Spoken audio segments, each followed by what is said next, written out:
ஜெயிலுக்கு போய் களி தின்னா கூட விஜயாவுக்கு இந்த ஜென்மத்தில் புத்தியே வரப்போகிறது கிடையாது அப்படின்னு நீங்களும் நினைச்சா இந்த வீடியோவுக்கு லைக் பண்ணிட்டு வாங்க நாளைக்கான ப்ரோமோக்கான ப்ரிடிக்ஷன் என்னன்னு பார்க்கலாம். கேடு கெட்ட சிந்தாமணி பேச்சை கேட்டு 1,00,000 ரூபாய் பணத்தை மகளிர் ஆணைய தலைவி காயத்ரியோட பேக்ல வச்சு விட்டுட்டு வீட்டுக்கு திரும்பிடுறாங்க நிம்மதியா விஜயா. அதே சமயம் முத்துவும் மீனாவும் வீட்டுக்கு வர ஹால்ல உட்காந்துருக்கிற அண்ணாமலை வீட்டுக்குள்ள நுழையிற மீனா கிட்டையும் முத்து கிட்டையும் கேட்கிறாரு, என்னடா முத்து கேட்டையா அந்த லாயர் கிட்ட போய் இதனால் ஏதாவது டைவர்ஸ் பிரச்சனைக்கு பாதிப்பு வருமானு அப்படின்னு கேட்குறாரு அண்ணாமலை. உடனே முத்துவும் மீனாவும் சொல்கிறாங்க, மாமா கேட்டோம் மாமா, பெரிய பிரச்சனை வரும்னு சொல்லி லாயர் கிருஷ்ணா மேடம் சொல்லியிருக்காங்க. இதுக்கு ஒரே வழினா நாம் போய் அந்த மகளிர் ஆணைய தலைவி காயத்ரியை பார்த்து பேசுறது தான் சொல்லி அவங்க ஐடியா கொடுத்துருக்காங்க மாமா.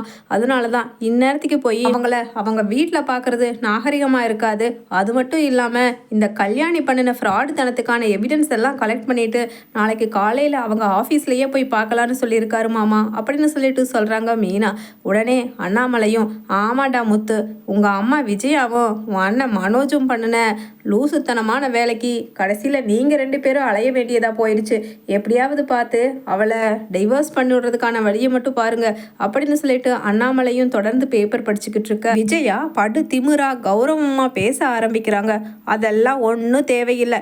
எனக்கு ஏற்பட்ட பிரச்சனையை, என்னால் ஏற்பட்ட பிரச்சனையை எனக்கே தீர்த்துக்க தெரியும். யாரும் எனக்காக ஒன்றும் ஜாமீனுக்கு அங்கே எங்கேன்னு அலைய தேவையில்லை அப்படின்னு தொண்டையை செருமிக்கிட்டே ஜாடமாடையாக பேசுகிறாங்க.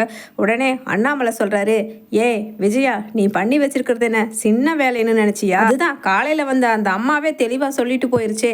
ஒன்னா நீ ஜெயிலுக்கு போய் களி திங்கணும், இல்லைன்னா ரோஹிணியை மறுபடியும் இந்த வீட்டில் மருமகளாக ஏற்றுக்கணும்னு. ரெண்டுமே நடக்காதில்ல.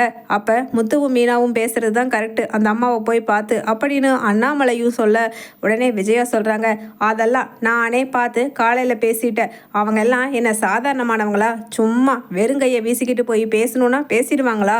அதெல்லாம் கொடுக்க வேண்டியதை கொடுத்து அவங்கள ஆஃப் பண்ணியாச்சு அப்படின்னு சொல்லிக்கிட்டு இருக்காங்க விஜயா. உடனே மீனா ஆச்சரியமா, என்ன சொல்கிறீங்க? என்னத்தை கொடுத்து என்னத்தை ஆஃப் பண்ணணும்னு சொல்கிறீங்க? எங்களுக்கு ஒன்றும் புரியல அத்தை அப்படின்னு சொல்ல, உடனே விஜயா அவங்களுக்கு பணம் 1,00,000 ரூபா கொடுத்து நான் இனிமேல் இந்த பிரச்சனையில் ரோஹிணியை சப்போர்ட் பண்ணி பேச வேண்டாம்னு சொல்லிட்டேன் அப்படின்னு சொல்கிறாங்க. அத்தை, நீங்கள் என்ன தெரிஞ்சு தான் பண்ணுறீங்களா? அவங்களே மகளிர் உரிமையை மீட்டெடுக்கிறதுக்கான ஒரு தொண்டு நிறுவனம் மாதிரி அவங்க பண்ணுறது எல்லாமே. அப்படிப்பட்டவங்க கிட்ட லஞ்சம் கொடுத்தீங்கன்னா எச்சாதான் உங்களை பற்றி தப்பாக அவங்க நினைப்பாங்கங்கிறது உங்களுக்கு தெரியுமா தெரியாதா அத்தை அப்படின்னு சொல்லிட்டு மீனாவும் மிரட்ட, உடனே என்ன உன் குரல் ஒசருது, என்ன யார்கிட்ட பேசுகிறேங்கிறது ஞாபகம் இருக்கா அப்படின்னு சொல்லிட்டு விஜயாவும் திட்டுறாங்க மீனாவை. உடனே அண்ணாமலையோ, என் விஜயா என்ன பண்ணுற நீ காரியம்? 1,00,000 ரூபா பணம் உனக்கு முதல்ல ஏது அப்படின்னு கேட்க, அதெல்லாம் எனக்கு என் ஃப்ரெண்டு சிந்தாமணி கொடுத்தா அப்படின்னு சொல்கிறாங்க. உடனே மீனா, ஆமாம் விளங்குன மாதிரி தான். ஏன் அத்தை அவங்க பேச்செல்லாம் கேட்டு இப்படி கெட்டு குட்டி சுவர் ஆகிறீங்க அப்படின்னு இங்கே மீனாவும் குடும்பத்தில் எல்லாருமா சேர்ந்து பேசிக்கிட்டு இருக்க, அங்கே சிந்தாமணி ரோஹிணிக்கு ஃபோன் பண்ணி, ரோஹிணி நீ நினச்ச மாதிரியே உன் மாமியா விஜயா கையில் 1,00,000 ரூபாயை கொடுத்து அந்த அம்மா காயத்ரி கிட்ட கொடுக்க சொல்லிட்ட. அதுவும் கொடுத்து நல்லா வசமாக மாட்டியிருப்பா அந்த விஜயா இந்நேரம் அப்படின்னு சொல்ல, உடனே ரோஹிணி சந்தோஷத்தில், ஆண்டி ரொம்ப தேங்க்ஸ் ஆண்டி, ஏன்னா அப்போத்தான் இன்னும் சரியாக என் வழிக்கு வருவாங்க. என் காலில் விழுந்து, ஐயோ என் மகன் மனோஜ் கூட நீ வாழ்ந்துக்கம்மான்னு சொல்லி அவங்க கெஞ்சணும். அந்தளவுக்கு நடக்காமல் நான் விட மாட்டேன். நான் யார்? ரோஹிணி அப்படின்னு சொல்லிட்டு அங்கே வெறி கொண்டத்தனமாக அப்படியே முழிக்கிறாங்க ரோஹிணியும். உடனே சிந்தாமணியும், ஆமாம் ரோஹிணி, நீ கொடுத்த பணம் தான் 1,00,000ன்னு இன்னும் உங்கள் மாமியாருக்கு தெரியாது அப்படின்னு சொல்ல, உடனே கரெக்டாக மகளிர் ஆணைய தலைவி காயத்ரி ஃபோன் பண்ணுறாங்க ரோஹிணிக்கு.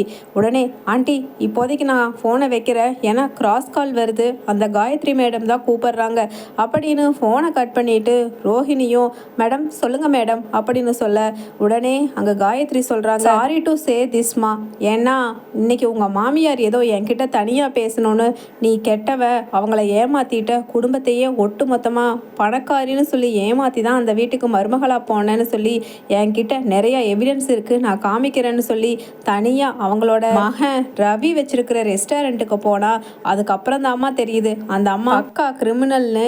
ஏன்னா இப்போ எனக்கு பணம் 1,00,000 ரூபாயை பேக்குள்ளே எனக்கே தெரியாமல் வச்சு விட்டு அந்த பணத்தை பார்த்த உடனே நான் உனக்கு ஃபேவராக பேசக்கூடாதுங்கிற மாதிரி நினச்சிருப்பாங்க போல்.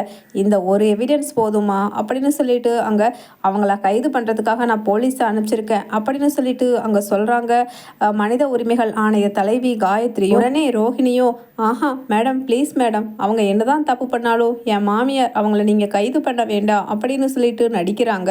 உடனே காயத்ரியும் ஆஹா அப்படியெல்லாம் விட முடியாதுமா, ஏன்னா அவங்க தப்பு மேலே தப்பு பெரிய பெரிய கிரிமினல் வேலையாக பண்ணிக்கிட்டு இருக்காங்க. ஒரு வருஷம் களி தின்னாதான் அவங்களுக்கு புத்தி வரும் அப்படின்னு சொல்லிட்டு ஃபோனை வச்சிடுறாங்க.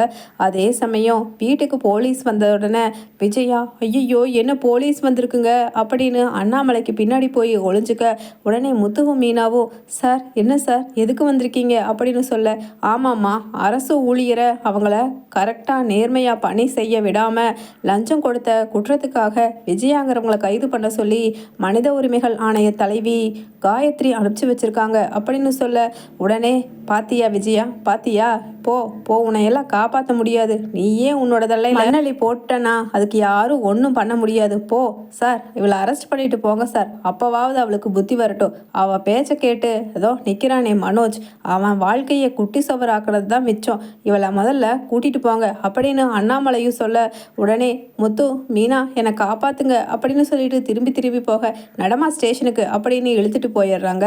அதே சமயம் அங்கே நேராக முத்துவும் மீனாவும் காயத்ரியை பார்க்கறதுக்காக போகிறாங்க. நாம் நேராக அந்த அம்மாவை பார்க்கறதுக்கு முன்னாடி அத்தையை இப்படி சிந்தாமணி தான் பணம் கொடுக்க வச்சிருக்கானா, நிச்சயமாக அந்த சிந்தாமணி ரோஹிணி பேச்சை கேட்டு தான் அத்தையை இப்படி மாட்டி விடணும்னு பிளான் பண்ணியிருப்பாங்க. இது அவங்க தான் பண்ணாங்கங்கிறதுக்கான ஆதாரத்தை ஏதாவது நம்ம ரெக்கார்ட் பண்ணிட்டு தான் போகணும், முதல்ல ரோஹிணியை பார்க்க போகலாங்க அப்படின்னு மீனா சொல்ல, உடனே முத்துவும் ஆமாம் மீனா நீ சொல்கிறது கரெக்டு தான், அந்த பார்லர் அம்மாவை போய் பாரு அப்படின்னு சொல்லிட்டு அங்கே ரோஹிணி வீட்டை நோக்கி காரை விடுறாரு முத்து. அதே சமயம் ரோஹிணி கூலாக சந்தோஷமாக இருக்காங்க. உள்ளே போன உடனே ஃபோனை ஆன் பண்ணி வீடியோ ரெக்கார்ட் ஆகிற மாதிரி பாக்கெட்டில் வச்சுட்டு முத்து சொல்கிறாரு, என்ன பார்லரம்மா நீ தானே சிந்தாமணி கிட்ட சொல்லி 1,00,000 ரூபா பணத்தை லஞ்சமாக அந்த மனித உரிமைகள் அம்மாவுக்கு கொடுக்க சொல்லி சொன்னேன் அப்படின்னு சொல்ல, உடனே அங்கே ரெக்கார்ட் ஆகிறது தெரியாமல் ரோஹிணி சொல்கிறாங்க, ஆமாம் நான் தான் சொன்னேன், உங்கள் 2 பேர்னாலையும் என்ன கிழிக்க முடியும், ஒன்றும் பண்ண முடியாது, ஏன்னா அவங்க ஃபுல்லாக நான் சொல்கிறத நம்பிட்டாங்க அப்படின்னு திமிரா பேசுகிறாங்க ரோஹிணி. உடனே மீனாவோ என்ன நீ பண்ணின பித்தலாட்டத்தை எல்லாம் மறைச்சு அவங்க முன்னாடி அழுது நடித்து இப்போ கடைசியில் அத்தையையும் சிந்தாமணி மூலமாக 1,00,000 ரூபா கொடுக்க வச்சு இப்போ அவங்களையும் கைது பண்ணிட்டோன்னு சொல்லி சந்தோஷத்தில் இருக்கிறியா அப்படின்னு கேட்குறாங்க. உடனே ரோஹிணியும் சோஃபாவில் உட்காந்து கால் மேலே கால் போட்டு ஆமாம் சந்தோஷத்தில் தான் இருக்கேன், ஏன்னா இப்போ தானே என்னோட வழிக்கு வருவாங்க உங்கள் மாமியார், இனிமேலாவது இந்த ரோஹிணி கிட்ட மோதி பார்க்கக்கூடாதுங்கிறத உணர்ந்துக்கட்டும் அப்படின்னு சொல்லிட்டு சொல்கிறாங்க.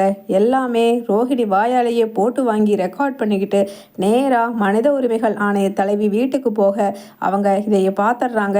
அப்போ பாவம் அந்த அம்மா சொல்வார் பேச்சை கேட்டு அப்படி நடந்துக்கிட்டு இருக்கும் போல அப்படின்னு சொல்லிட்டு ரோஹிணியை நேராக வீட்டுக்கு வந்து பலார்னு எத்தனை பொய்யும் பித்தலாட்டமும் பண்ணி அவங்க குடும்பத்தை ஏமாற்றி இருக்க, பத்தாததுக்கு அந்த அம்மாவை இப்படியெல்லாம் பண்ண வச்சிருக்கேன்னு சொல்லி அறையிறாங்க.